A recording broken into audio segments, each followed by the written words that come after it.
Hai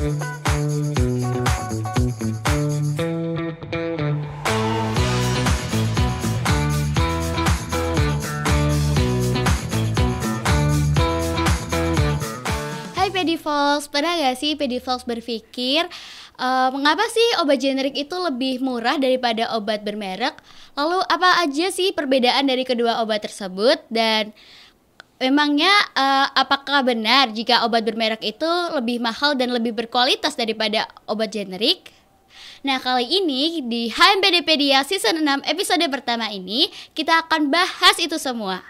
Namun kali ini saya Sharon Regina Clarissa tidak sendiri. Saya sudah didampingi oleh sesosok tokoh yang luar biasa, yaitu Dr. Tahta Kalasa, Magister Biomed. Iya, halo. Halo dokter, gimana Halo. kabarnya dokter? Baik, terima kasih sudah diundang di HMPDpedia, Dede. Oke, terima kasih ya dokter udah mau datang di sini dan berbincang-bincang dengan saya dan Pedivolks yang ada di luar sana. Oke, Pedivolks ya panggilannya. Iya, Pedivolks dokter. Oke dokter, langsung saja nih ya dokter, kita akan bahas. Sebelumnya kita satu pemahaman dulu ya dokter, untuk obat generik dan obat bermerek. Untuk pengertiannya sendiri itu apa sih dokter kalau boleh tahu? Oke, boleh. Ini adalah pertanyaan yang biasanya ada ditanyakan ya. Biasanya di skill, biasanya di semester 2 baru pertama kali skill farmakoterapi ada tuh biasanya nanya, "Dok, bedanya tuh apa sih obat generik sama obat bermerek?" Sebetulnya kalau obat generik memang secara kamus atau secara bahasa memang kita mengenal yang namanya obat generik ya. Jadi obat generik itu dia adalah obat yang memiliki zat aktif ya yang sama dengan obat yang namanya originator. Jadi originator tuh dari kata original. Jadi memang ada obat yang memang dia obat pertama yang diproduksi yang memiliki zat aktif tertentu. Nah, yang namanya obat originator itu adalah karena dia obat pertama, dia sudah melalui berbagai proses ya dalam pengembangan obat, mulai dari dia researchnya, penelitiannya hingga sampai dia diedarkan. Nah, karena dia butuh yang namanya proses yang panjang, makanya dia bisa mendapatkan yang namanya izin atau hak paten. Nah, dimana kalau dia dalam masa paten, tujuannya adalah untuk mengembalikan biaya riset yang bertahun-tahun tersebut, sehingga obat originator atau obat produsen yang pertama itu biasanya mahal. Nah, begitu obat originator itu atau obat pertama ini masa patennya habis, maka pabrik-pabrik itu biasanya akan membentuk yang namanya obat generik, dimana generik ini dia memiliki masa aktif yang sama, tapi dia memiliki zat aktif yang sama dengan obat originator. Cuman dia ini kan tidak perlu proses riset yang sama seperti obat originator, sehingga harganya jauh lebih murah gitu. Mungkin itu ya. Jadi kalau obat yang bermerek atau obat mahal itu sebetulnya adalah istilah yang dibuat sama masyarakat awam sendiri, karena dia mengenal, oh ini obatnya mahal, ini obatnya murah. Sebetulnya tidak ada istilah mahal atau murah. Jadi obat mahal itu biasanya kita bilang dia obat originator atau memang obat pertama, atau dia memang obat inovatif baru. Ya, jadi dia dalam pembuatan obatnya dia butuh proses yang lebih kompleks. Misalnya dia obat anti kanker ya, karena dia butuh riset yang lebih dalam lagi, atau mungkin dia harus membentuk suatu analog atau protein yang harus identik dengan tubuh sehingga dia biayanya akan lebih mahal gitu. Oh gitu ya dokter. Jadi untuk komposisi dan kandungannya tadi itu sama atau hampir sama ya dokter? Lalu untuk efektivitasnya apakah itu juga sama dok untuk kedua obat tersebut? Oke, jadi ya itu tadi ya.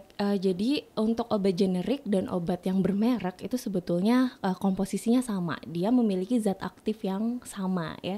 Jadi kalau kita mengenal obat generik itu dibagi dua adik-adik ya. Jadi ada obat generik yang berlogo dan obat generik yang bermerek. Jadi dua hal itu berbeda. Kalau obat generik berlogo, dia biasanya namanya di obatnya atau etiket di obatnya itu nama zat aktifnya. Misalnya paracetamol tablet gitu ya, atau amoxicillin tablet. Itu adalah obat generik yang berlogo. Atau biasanya kita tulisnya OGB ya biasanya singkatannya. Kalau misalnya obat generik bermerek, dia biasanya diproduksi oleh pabrik tertentu. Dan dia biasanya tidak mencantumkan zat aktifnya sebagai namanya, tapi dia biasanya memberikan nama atau merek tertentu. Misalnya kalau tadi paracetamol, obat generik berlogo menjadi Sanmol, mungkin ada dek taunya, atau jadi Tempra, itu adalah sebetulnya salah satu obat generik yang bermerek. Untuk komposisinya dia sama, jadi dia zat aktifnya ini sama ya, sama-sama mengandung paracetamol atau misalnya sama-sama mengandung amoxicillin.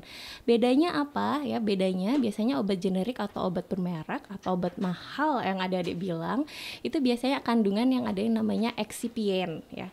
Excipient itu adalah zat tambahan ya. Zat tambahan itu bisa pewarnanya, bisa pengawetnya, bisa mungkin tambahan gula atau laktosanya, atau dia bahan pelarutnya yang berbeda. Itu yang menyebabkan obat yang bermerek ini dia harganya mungkin jauh lebih mahal karena dia menggunakan zat excipient yang berbeda. Biasanya itu digunakan pada pasien-pasien yang mungkin dia sensitif atau alergi terhadap kandungan zat tambahan tadi selain zat aktifnya. Oh gitu ya dok. Nah berarti untuk kualitasnya itu bisa dibilang sama atau bisa dibilang itu berbeda ya dok? Soalnya kan kita kalau melihat lagi di ke masyarakat nih dok, kan banyak pemahaman dari masyarakat kalau obat bermerek itu pasti lebih bagus karena ada harga yang kita bayar untuk obat-obat bermerek itu ya dok. Betul. Nah itu berarti dari komposisi tadi bisa dibilang kualitasnya sama dok atau berbeda? Kalau secara kualitas dia sama ya, karena dia mengandung zat aktif yang sama, cuman komposisi tambahannya yang akan berbeda ya. Jadi dia mungkin yang tadi saya bilang ya, bahan excipientnya itu berbeda. Kalau boleh saya analogi itu misalnya seperti ini, kalau ada brand baju mungkin ya, ada mungkin ada baju yang dia mungkin bajunya murah harganya dengan baju yang branded atau bermerek. Dia keduanya bahannya sama, misalnya sama-sama dia produksi kaos, dua-duanya bahannya katun 100% ya. Yang satu katun, yang satu katun. Bedanya apa? Kalau kaos yang murah ya, mungkin dia ini tidak ada biaya promosi. Dia nggak ada biaya iklan, dia tidak diedarkan di toko-toko yang mewah gitu ya. Dia mungkin tidak ada labelnya. Biasanya kalau misalnya ada mungkin belinya yang kaos oblong biasa gitu. Bedakan dengan brand yang branded ya, kaos yang branded ya. Dia mungkin sudah harus ada iklannya, ada promosinya, dia mungkin disebar di sosmed, sosial media, atau dia dijual di toko yang mahal atau mall yang mahal sehingga harganya akan menjadi mahal. Nah di sini kita analogikan kalau misalnya obat yang generik dan obat yang mahal ini sama-sama bahan aktifnya sama ya, sama-sama paracetamol, sama kayak di kaos atau di baju dia bahan aktifnya ya si katun itu. Bedanya apa? Bedanya kalau misalnya yang kaos branded mungkin dia ada desainnya ya. Dia ada desainnya, jadi dia mungkin ada gambarnya, itu yang dia bikin mahal. Atau misalnya jahitannya dia lebih rapih ya, itu adalah untuk kaos yang branded. Ini sama dengan yang di obat ya. Jadi kalau obat mungkin dia zat pengawetnya lebih bagus gitu ya, atau mungkin dia zat pewarnanya lebih tidak mencetuskan alergi untuk beberapa orang, atau dia zat pengawet atau zat penambah gulanya dia lebih aman, lebih disukai oleh masyarakat. Itu yang bikin obat-obat yang bermerek yang tadi ada bilang itu jadi lebih mahal harganya gitu. Wih, Mungkin gitu itu ya dokter. Ya, terus ini dok, karena tadi kalau dibilang kualitasnya tuh sama ya dok. Tapi kalau kenyataan di masyarakat, kalau kita ke BPJS ya dok, itu kita akan dapat obat-obat generik. Sedangkan kalau kita ke dokter pribadi atau rumah sakit swasta mungkin ya dok, kita tuh dapatnya obat-obat yang bermerek. Nah itu kenapa ya dok kalau boleh tahu? Betul, itu pertanyaan yang bagus sih. Jadi masyarakat tuh memang karena identik dia menggunakan BPJS, mereka tuh langsung pikirannya, aduh udah kalau pakai BPJS fasilitasnya nggak sebagus kalau kita pakai umum, pasti obatnya dipakaikan obat yang murahan gitu ya, dia pasti nggak pakai obat yang paten, betul nggak ya? Kayak gitu ya. Jadi masyarakat tuh sudah asumsinya kalau dapat obat yang generik itu pasti kualitasnya murahan, tidak sebagus dengan yang bermerek. Sebetulnya tidak ya. Jadi BPJS ini kita punya yang namanya sistem atau kebijakan dari sistem kesehatan. BPJS ini pasiennya banyak ya. Dia pasiennya banyak, hampir semua warga Indonesia, mungkin adik-adik juga pasti punya yang namanya BPJS, asuransi kesehatan. Jadi apapun itu kita biasanya ada syarat, misalnya kita mendaftar sekolah atau apapun, biasanya kita ada syarat untuk memiliki yang namanya BPJS. Mereka ini pasiennya tuh banyak dalam jumlah yang besar ya. Sehingga mau nggak mau pemerintah pemerintah harus menyediakan obat dalam jumlah yang besar, dan obat generik lah yang mampu untuk menyediakan dalam jumlah yang besar. Selain itu, obat generik dan obat bermerek yang tadi saya bilang, dia zat aktifnya sama gitu, efektivitasnya pun sama gitu. Jadi kalau bisa, kenapa harus pakai obat yang bermerek? Kalau dia bisa menggunakan obat generik dengan efektivitas yang sama, dia akan menekan yang namanya anggaran negara. Jadi beban negara juga akan berkurang. Selain itu, kita juga punya yang namanya Fornas ya, jadi formularium nasional. Jadi nanti adik-adik kalau mau UKM PPD, nah itu kalian pasti ada yang namanya buku Fornas atau formulasi nasional. Buku itu sebetulnya isinya adalah bertujuan untuk menstandarisasi terapi, menstandarisasi efisiensi, dan buku itu mencakup berbagai obat yang ada di Indonesia. Jadi semua wilayah di Indonesia itu dia memang dia fokus atau dia berpedoman pada formulasi nasional. Dan memang buku Fornas ini isinya memang sebagian besar dari obat generik. Jadi memang BPJS mau nggak mau memang dia menggunakan generik seperti itu. Oh gitu. Kalau dokter sendiri kan dokter pasti juga pernah meresepkan untuk obat bermerek ya, Dok? Betul. Ya, untuk dokter sendiri itu kira-kira dasar dokter untuk meresepkan obat bermerek dan obat generik itu dari mana ya, Dok? Oke, satu, kalau misalnya based on experience ya, itu satu adalah tempat adik-adik bekerja ya. Adik-adik bekerjanya di mana gitu ya. Kalau misalnya bekerjanya di puskesmas mungkin ya, atau di klinik Pratama, mungkin lebih banyak di sana itu obat-obatan yang obat generik ya. Beda kalau adik-adik ini bekerjanya di rumah sakit swasta atau rumah sakit yang multinasional ya, misalnya rumah sakit seperti Siloam mungkin ya, atau Hermina, mungkin dia bisa tersedia obat-obat yang bermerek tadi. Tapi kita harus kembalikan lagi ya. Jadi kita nggak boleh ya karena kita jadi dokter gitu, wah ini kayaknya lebih cuan nih kalau pakai obat bermerek misalnya kayak gitu ya. Jangan ya. Jadi kita kembalikan lagi ke kondisi dari pasien itu ya. Kita lihat dulu ke kemampuan dari ekonomi pasien ya. Jadi kalau misalnya memang pasien ini menggunakan BPJS atau mungkin dia umum tapi dia mungkin secara status ekonomi mungkin dia tidak cukup atau tidak mampu untuk membeli obat bermerek, ya jangan dipaksa ya. Kita ada yang namanya obat generik yang efisiennya itu juga baik gitu ya. Terus dilihat juga ya apakah pasien ini memang dari riwayatnya suka pakai obat generik ya. Jadi kalau misalnya dia udah biasa pakai obat generik dan dia tidak menimbulkan reaksi apa-apa ya, kita tetap coba sarankan untuk tetap memakai obat generik gitu. Wih, ngomongin reaksi ya, Dok. Ini cukup pengalaman nih, Dok. Jadi ada teman saya yang bilang kalau aku nggak mau pakai obat generik, soalnya kalau pakai obat generik aku gatel-gatel. Nah, terus akhirnya teman saya ini menggunakan obat yang bermerek. Nah, itu sebenarnya tuh kenapa sih, Dok? Apakah emang dari apakah emang berbeda dari obatnya atau gimana, Dok? Betul. Ya ada beberapa memang case di mana pasien itu dia alergi ya pakai obat generik ya. Jadi kalau nggak pakai obat yang bermerek tuh kayaknya nggak ampuh ya. Udah dari mindsetnya dia mengatakan obat bermerek itu lebih baik gitu daripada obat generik, sehingga dia lebih memilih pakai obat bermerek. Yang perlu tadi saya juga mungkin belum saya sampaikan ya. Jadi obat generik itu sendiri dia harus mempunyai izin edar dari BPOM ya, atau Badan Pengawasan Obat dan Makanan ya. Jadi untuk mendapatkan izin dari BPOM itu banyak sekali syaratnya ya, mulai dia dari syarat kualitas dari bahan bakunya, bagaimana dia kandungan dari obat generiknya tadi, berapa persen zat aktif yang sama dengan obat originator, dia harus punya izin edar dari BPOM sendiri. Dan obat generik itu dia tidak langsung bisa diedarkan ya, jadi dia harus melalui proses yang namanya uji bioekivalen. Jadi bioekivalen itu adalah uji untuk mengecek berapa kadar zat aktif dalam darah ya. Kalau ada mungkin ingat di BMS 6 kita belajar farmakokinetik ya.